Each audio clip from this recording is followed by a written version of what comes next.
Waalaikumsalam warahmatullahi wabarakatuh. Jamaah. Jamaah. Alhamdulillah. Allahumma sholli ala Sayyidina Muhammad wa ala ali Sayyidina Muhammad. Jamaah. Di dalam rantang banyaknya buah. Masya Allah. Dalam jerami ada kayu jati. Masya Allah. Selamat datang di Islam Itu Indah, program yang selalu di hati dan selalu dinanti. Tepuk tangan, Bu. Tepuk tangan dong buat jamaah yang di rumah dan yang di studio. Hari ini temanya sangat menarik sekali loh. Kita bakal denger tausiah dari guru-guru kita. Tapi sebelum mendengar tausiah, nih ada tayangannya. Aduh, berita yang cukup viral nih ya. Tayangannya adalah Rafah terus diserang, kebun binatang terancam musnah. Coba kita lihat beritanya sama-sama. Kebun binatang di Rafah terdampak serangan militer Israel. Hewan-hewan terpaksa ditempatkan di kandang berukuran seadanya yang dipenuhi oleh abu reruntuhan. Para petugas kebun binatang di Rafah hanya punya waktu 2 hari untuk mengevakuasi hewan-hewan mereka ke tempat yang lebih aman. Sebagian hewan berhasil dipindahkan ke peternakan sapi di Khan Yunis dan beberapa lainnya terpaksa ditinggal di kebun binatang akibat waktu yang sangat terbatas. Hewan-hewan yang ditinggal di kebun binatang dikhawatirkan akan mati bila dalam waktu 1 pekan tidak kunjung mendapat bantuan. Minimnya persediaan makanan membuat para petugas terpaksa memberi hewan tersebut makanan kaleng dengan harapan hewan-hewan tersebut dapat bertahan hingga esok hari. Ya Allah. Kak Ibel, kasihan banget ya. Di sana banyak sekali binatang yang hampir. Ibu pencinta binatang juga. Ibu binatangnya apa aja di rumah? Kucing. Kucing, tikus. Kucing aja. Oh, bukan peliharaan ya. Peliharaan. Tapi ya gimana ya Ustaz, maksudnya manusia aja mereka tidak mempedulikan apalagi binatang. Satu hal buat kita diperintahkan untuk memperhatikan yang punya jiwa. Ingat yang punya jiwa. Binatang punya jiwa enggak? Punya. Makanya kita harus peka. Dan sebenarnya saudara-saudara kita di Rafah itu sangat mengharapkan bantuan kita lewat doa-doa kita. Doakan mereka, insya Allah mereka tegar, doakan mereka kuat. Karena alhamdulillahirrahmanirrahim yakin ada saudara-saudara kita juga yang berusaha untuk mengirimkan bantuan. Tahu nggak?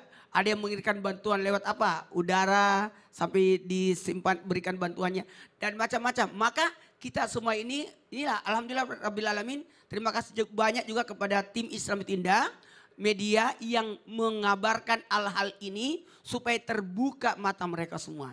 Yang punya kekuatan, yang punya pemikiran, yang punya kebijakan supaya bisa mengingatkan orang-orang yang sudah berbuat zalim tersebut.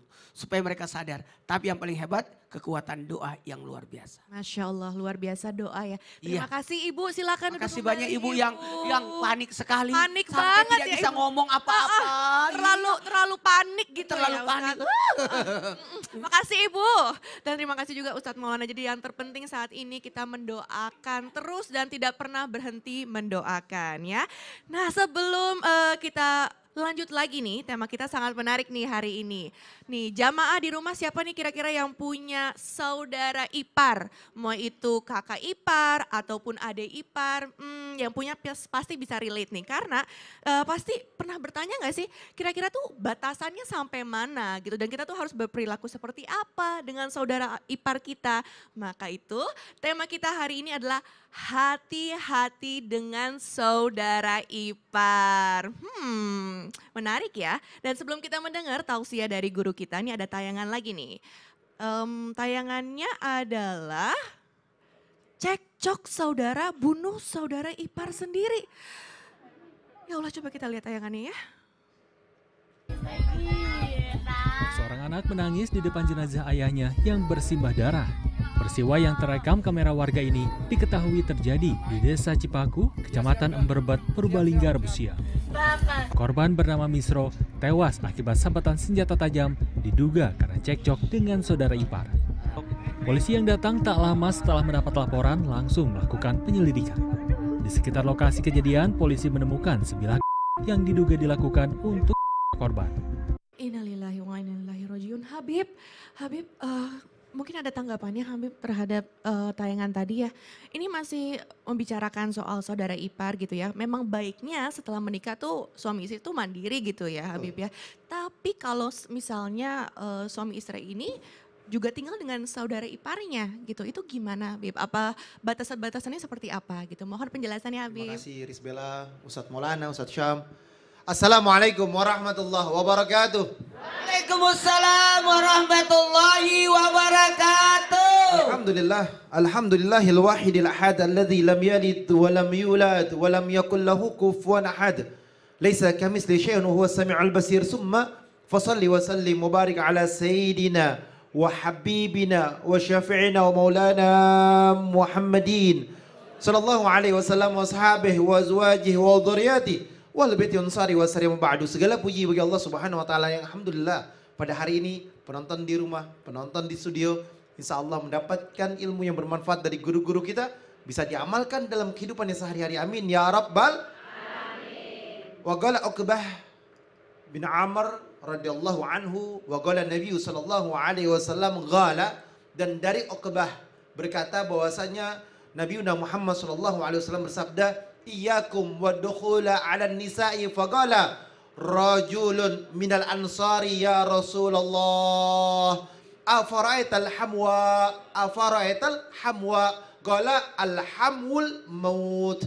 Bersabda Nabi Muhammad sallallahu alaihi wasallam, yakni berhati-hatilah kamu, berhati-hatilah kalian untuk masuk menemui atau menjumpai atau berhadapan dengan wanita.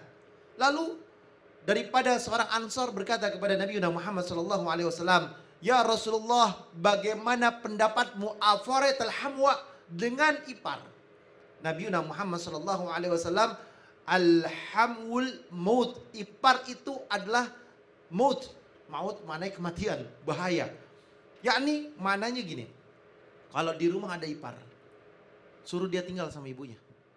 Kalau di rumah ada ipar, suruh dia tinggal sama orang tuanya. Kalau di rumah ada ipar, misalkan di situ ada orang tua kita, lebih baik kita ngontrak di mana? Di rumah kecil sekalipun, bedeng sekalipun, atau rumah yang layak, insya Allah bismillah itu lebih berkah daripada kamu gabung dengan ada iparnya di sana, auratnya kelihatan, ataupun segala sesuatunya mengandung sebuah keributan dan tidak baik di dalamnya. Karena alhamul maut, maknanya ipar ini mengandung sebuah bisa jadi syirik-syirikan, hasud, dengki, dan jadi sebuah hal yang tidak baik. Karena ipar sekali lagi bukan mahram. Bukan mahram ya Habib ya. Jadi sebaiknya memang tidak tinggal dengan saudara ipar gitu. Betul. Ya Habib. Terima kasih. Kita jelaskan semuanya. Siap Habib, siap tuh. Jadi penjelasannya masih panjang ya, masih banyak. Dan mungkin sekarang Iqbal mau nanya sama Ustadz Syam. Iya. Ustadz Syam tadi ya melanjutkan lagi omongannya Habib tadi katanya bahwa ya betul. Ipar adalah maut. Itu maksudnya gimana tuh Ustadz? Dan apakah semua ipar itu adalah maut atau ciri-cirinya seperti apa mungkin Ustadz? Baik, bismillahirrahmanirrahim. Mohon izin Ibel, guru kami Ustadz Maulana, Habib Utsman serta guru-guru kami yang dimuliakan Allah Subhanahu wa taala. Al-Qur'an surah Al-Hujurat ayat 13. A'udzu billahi minasy syaithanir rajim.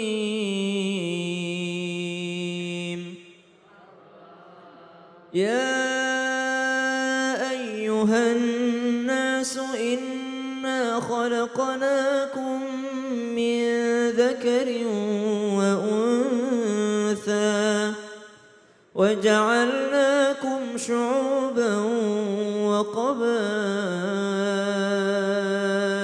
لتعارفوا إن أكرمكم عند الله أتقاكم Inna Allah alimun khabir.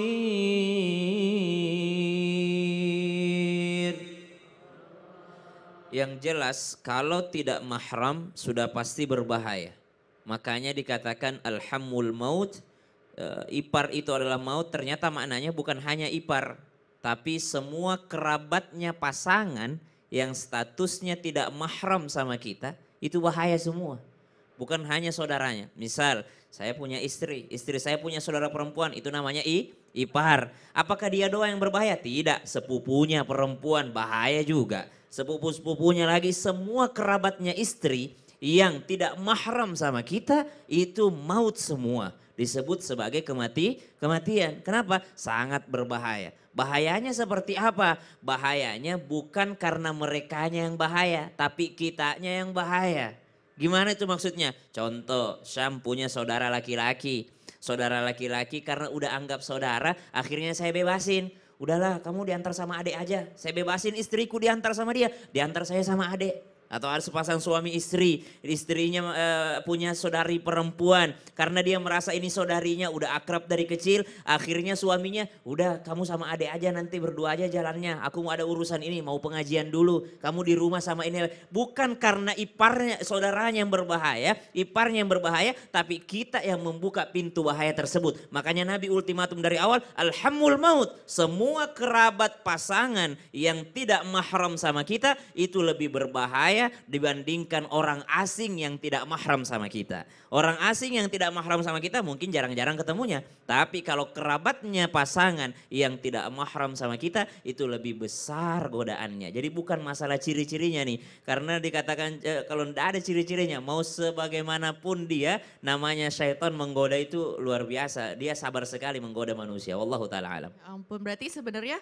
bukan ciri-cirinya tapi memang status Secara general, itu iya gitu betul. ya. Iya. Sangat berbahaya. Waduh, terima kasih Sama-sama, banyak. Del. Ya, jadi memang penting banget nih untuk tahu ya bahwa saudara ipar itu maut. Aduh, Ibu. Ibu mau nanya, memang benar ya ipar itu kalau salaman nggak boleh menyentuh tangan. Terus? Dan juga kalau di rumah harus pakai baju tertutup. Ya, itu ya, yang emang iya sih Bu, ya tapi kan memang seperti itu syariatnya. Tapi mendingan kita nanya sama... Ya Allah, ini ibu ya gituan aja ditanyain Bel. Gimana sih? belum tahu, makanya Itu nanya. kan syariat agama. Ustaz, Demi namanya- kebaikan kita. Aduh, ini taruh tuh, kok jadi malah jadi berdebat kayak gini sih? Udah tahan dulu, penjelasannya masih panjang abis ini. Makanya jangan kemana-mana, tetap di Islam itu indah. Jamaah. Oh jamaah.